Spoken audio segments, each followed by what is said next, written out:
அருவியின் கரையில் ஒரு தாய் மான் மற்றும் அதன் குட்டி. முன்னால் மரணம், பின்னால் பயம். குட்டியால் குதிக்க முடியாது என்பதை உணர்ந்த தாய் ஒரு நொடி கூட யோசிக்கவில்லை.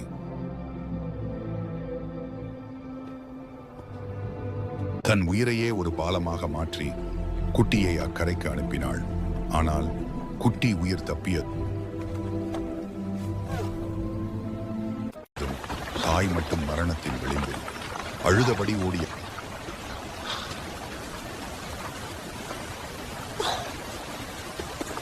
குட்டி ஒரு யானையிடம் உதவி கேட்டது. யானை வந்தது.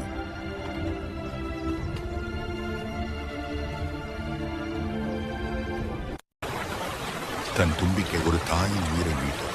இது ஒரு கதை இல்லை, இது தாயின் தியாகம், கருணையின் வெற்றி. ஆன்ஜி ஸ்டோரி அண்ட் vlog சேனலை சப்ஸ்கிரைப் செய்யுங்கள். நெகிழ்ச்சியான கதைகள், வாழ்க்கை பாடங்கள் மற்றும் மனதை தொடும் அனிமேஷன் வீடியோக்களுக்காக.